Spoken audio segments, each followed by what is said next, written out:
Hello दोस्तों, नमस्कार। स्वागत है आप सबके अपने YouTube channel history life style पर। दोस्तों, आज हम सीडीपी के मैराथन प्रश्नों की श्रृंखला में अगला वीडियो प्रस्तुत कर रहे हैं, जिसमें उन चुनिंदा प्रश्नों को हमने शामिल किया है जो सीधा टारगेट करते हैं अध्यापक भर्ती के उन सभी एग्ज़ाम में जो बाल विकास और शिक्षा शास्त्र के प्रश्नों से आते हैं।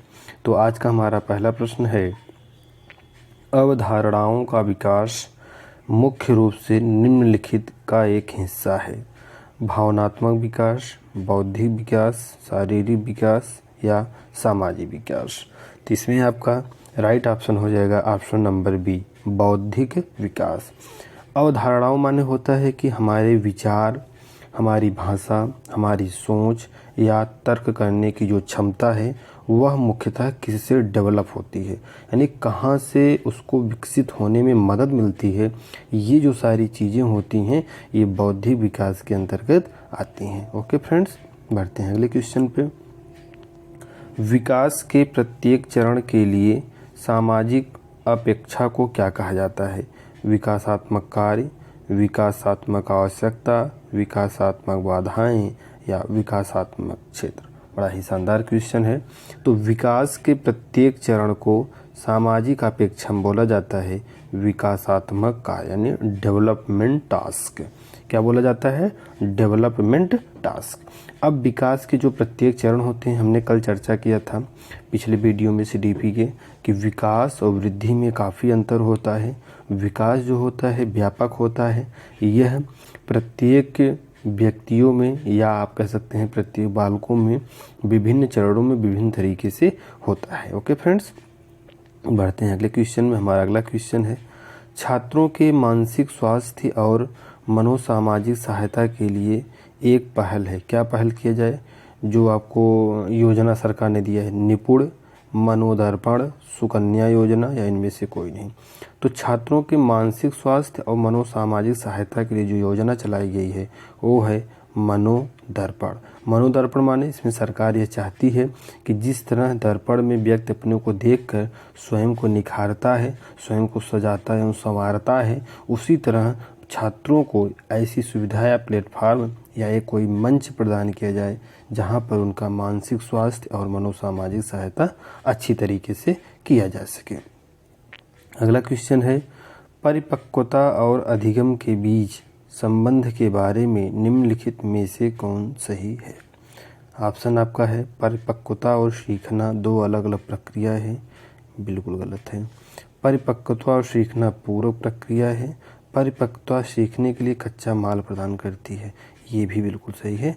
राइट ऑप्शन हो जाएगा ऑप्शन नंबर डी, बी और सी दोनों सही है।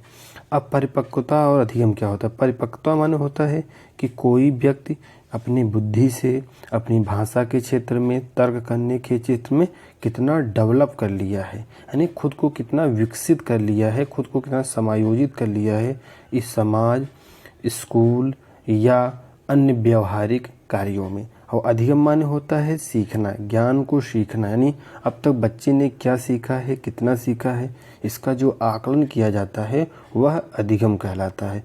तो परिपक्वता और अधिगम के बीच गजब का और गहरा संबंध है और दोनों एक दूसरे के पूरक होते हैं। ओके फ्रेंड्स, बढ़ते हैं अगले वीडियो में। अगले क्वेश्चन में हमारा अगला क्वेश्चन है, आनुवंशिकता के बारे में निम्नलिखित में से कौन सा सही है? पहला है, जीन विकास के बारे में सब कुछ तय करता है, सब कुछ तय करता है। अच्छा, आनुवंशिकता निर्धारित करती है कि व्यक्ति कितनी दूर जाएगा, मतलब कितना ग्रो करेगा। सी है, जीन विकास प्राप्त करने की ऊपरी सीमा तय करते हैं, या उपरोक्त में से कोई नहीं। तो इसका राइट ऑप्शन होगा जो ऑप्शन नंबर सी।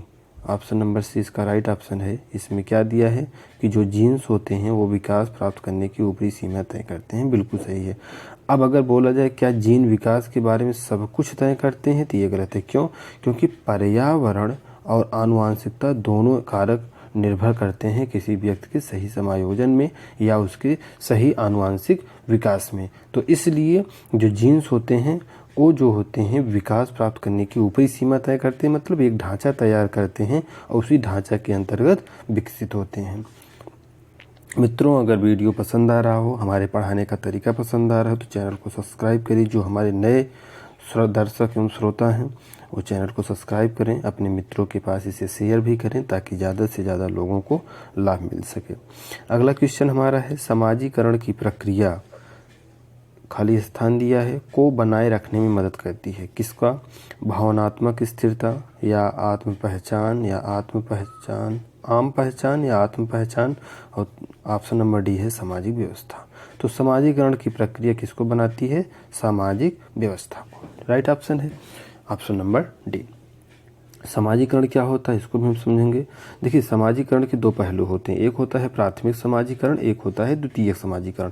प्राथमिक समाजीकरण में कौन कौन से तत्व शामिल होते हैं किसी बालक के विकास में? प्राथमिक समाजीकरण में माता पिता,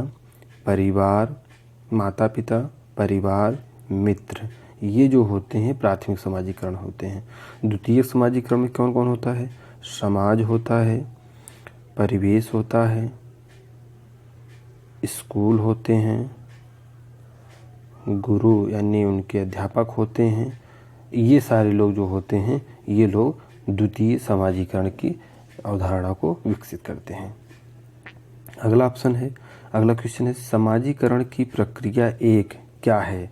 अस्थायी है या छोटी अवधि में हो जाता है, असंतत है या आजीवन प्रक्रिया है? तो ये तो लड्डू सा क्वेश्चन है। समाजीकरण की प्रक्रिया एक आजीवन प्रक्रिया है जो कि संपूर्ण जीवन यानी जन्म से मृत्यु तक लगातार सतत रूप से आगे बढ़ती रहती है। तो समाजीकरण एक सतत प्रक्रिया है जो कि आजीवन चलती है। ऑप्शन नंबर डी इसमें क्या है? राइट ऑप्शन है। अगला क्वेश्चन हमारा है, इलियट आइजनर द्वारा तैयार की गई अवधारणा कौन सी पाठ्यचर्या है? पहला ऑप्शन है अव्यक्त पाठचर्या, शून्य पाठ्यक्रम, कोर पाठ्यक्रम या छिपा हुआ पाठ्यक्रम। तो इलियट आइजनर जो कि महान मनोवैज्ञानिक थे अमेरिका के, इन्होंने शून्य पाठ्यक्रम की अवधारणा को विकसित किया।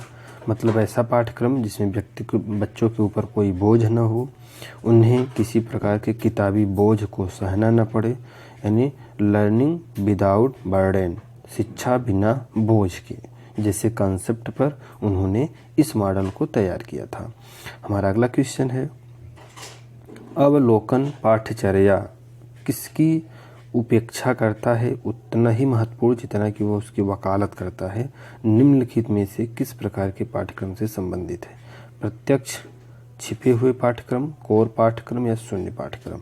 तो पाठ्यचर्या किसकी उपेक्षा करता है उतना ही महत्वपूर्ण है जितना कि वह उसकी वकालत करता है। ये आपकी क्या आता है? शून्य पाठ्यचर्या, शून्य पाठ्यक्रम, लर्निंग विदाउट बर्डन, जैसा कि हमने चर्चा की। तो ये थे हमारे कुछ चुनिंदा प्रश्न जिसको आज हमने अपने वीडियो में शामिल किया है। आशा करते हैं आपको प्रश्न जरूर पसंद आए होंगे। प्रश्न पसंद आए हों तो चैनल को सब्सक्राइब करिए, अपने अन्य मित्रों के पास शेयर करिए ताकि ज़्यादा से ज़्यादा लोग इसका लाभ उठा सकें। मिलते हैं अगले वीडियो में, तब तक के लिए नमस्कार, धन्यवाद।